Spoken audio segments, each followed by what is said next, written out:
once took a trek on the Appalachian Trail in Pennsylvania, which is the longest hiking-only trail in the world. I went it alone just for fun. I went late in the fall though, so it was cold and there weren't many other people hiking. In fact, I think I only ran into like 2 other people going the opposite way. The part of the trail I was on was in thick forest, and it was definitely a scenic walk. The trail ran alongside a small river, and nothing could be heard but the sound of the flowing river and the early morning birds chirping. It was time for me to sit down and take a break, so I found a big rock sitting aside the river and sat down on it. I took a sip of my Gatorade, and then I could swear I was hearing a baby's cries coming from the distance. It was coming from further down the trail in the direction I was walking. Of course, I had to get up and follow the sound of it, because of that off chance that a baby was stranded in the woods alone. As I walked further down the trail though, it seemed like the baby's cries stayed the same distance away. This went on for like half a minute of walking fast before I gave up, and assumed it was somebody with a baby walking down the trail. I sat down on another rock I found on the side of the trail by the river. Eventually the crying seemed to just stop. Like it didn't fade away really, it just stopped abruptly. I sat on that rock for 5 minutes, just taking in the nature and taking a few videos on my phone. That's when I heard footsteps approaching nearby. Expecting to see another hiker walking the trail, I saw some frantic-looking woman hurrying over to me. She came so fast and so close that it actually scared me. She stopped uncomfortably close to my face and started screaming at me, "Have you seen my baby?" I calmly told her I heard a baby crying not too long ago, and told her to follow me. We walked quickly down the trail in the direction I was chasing the sounds of the baby earlier. I looked back every few seconds to make sure she was keeping up with me. Eventually I summed up the nerve to ask her how on earth she lost her baby, but she didn't answer. So I turned around again and stopped when I saw she was gone. And the weird thing, she was right on my tail just 10 seconds ago.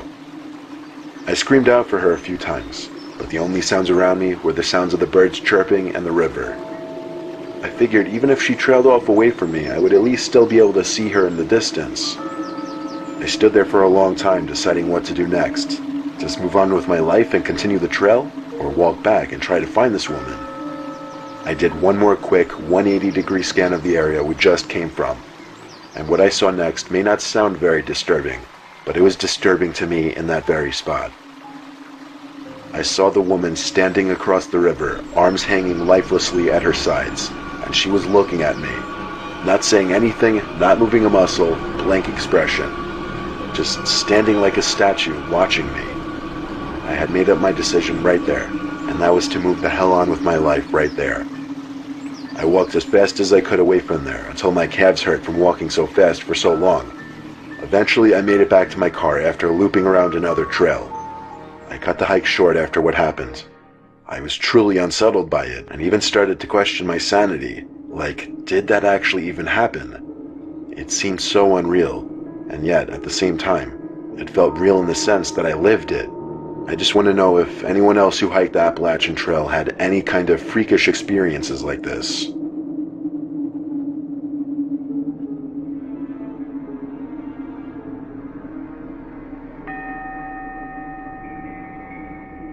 I have a preserve by my house since we live in a highly populated suburban area and there isn't much green. It's a huge preserve with miles and miles worth of biking and hiking trails. So long story short, one night in 2016 at like 11 at night, I decided to go for a run. I'm weird in the sense that I like to avoid people when I go for runs. That's just how I am. I held my phone with a tight grip with the flashlight on and started my run at the edge of the preserve onto the dirt hiking trail. I felt I had more energy running at night too. It was weird, I don't know how to describe it. There were no lights at all, it was all just nature. There was also a dead body that came up in the previous week in the preserve, but I didn't really let that concern me too much since I live in one of the safest neighborhoods in the state. It was also a weeknight, so there was literally no one else in this preserve but me. Well, that's at least what I thought. I got tired after about 10 minutes of running. Yeah, I used to be out of shape. I had to catch my breath, so the first bench I found, I sat down on. I have to admit, it was creepy as hell being in a pitch-black preserve like that all alone. It feels the same as being alone in the middle of a forest. There were weird sounds coming from all around, and to be quite honest with you, it was scaring me. Of course, most of them were animals, so when I heard leaves and sticks crunching nearby, I assumed it was a raccoon or fox or something. But anyone's worst nightmare came true when I noticed something tall hiding behind one of the trees. I couldn't quite tell what it was because an iPhone's flashlight is only so bright. I stood up and walked a little closer, and I was kind of doing a crouch walk because for some reason I thought that would make me more low-key. I got close enough to where I saw a hand wrapped around one of the trees. The hand was in a white glove, though. I felt like my heart sank, like I was suddenly in a life or death situation before I could even see who was behind that tree. Then, they finally decided to reveal themselves. Someone dressed as a clown stepped into the range of my flashlight. I wanted to wait until now to mention this was back during the clown epidemic in 2016. From what I could see in the little light I had, this person went all out with his clown costume. From the makeup right down to the clown shoes. The most disturbing part was the bat with a large foot-long spike wedged through it that he was holding. His head was angled down to give a more menacing, terrifying look, and he walked very slowly towards me. I had only one option, and that was to run as fast as I could, even though I was already so tired. I didn't run on the trail. Instead, I ran into the woods until I felt like I was going to puke. Then I shut off the flashlight and crouched down behind a tree. I heard running zoom past me maybe 10 feet away. When the footsteps faded away into the distance, I ran back to the trail and ran all the way back the way I came. And I actually puked by the time I made it to the street just from running so much. I didn't mention it before, but everyone figured that the dead body found the week before was linked to the clown epidemic. It should go without saying I stayed away from the preserve for a while, and I definitely never went in there past dark ever again.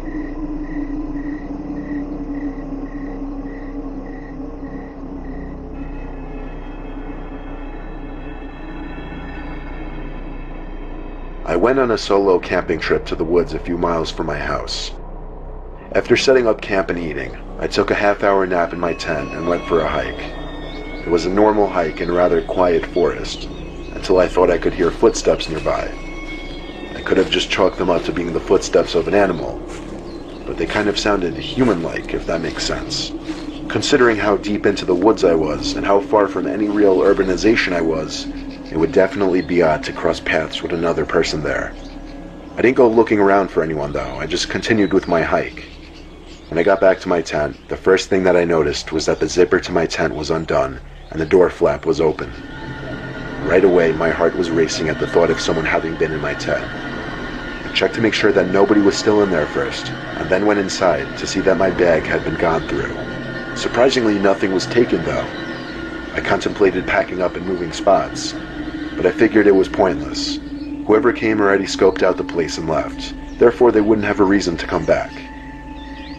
Fast forward to that night when I finally got in my tent to go to sleep. A few minutes after getting in my sleeping bag, I heard a noise.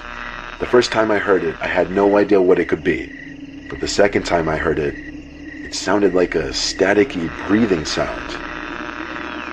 I sat up and looked around my tent, and at that point it went silent. So after sitting up with my heart racing for a decent while, I laid back down and tried to move past it. But after not even having my eyes closed for 10 seconds, I heard it again.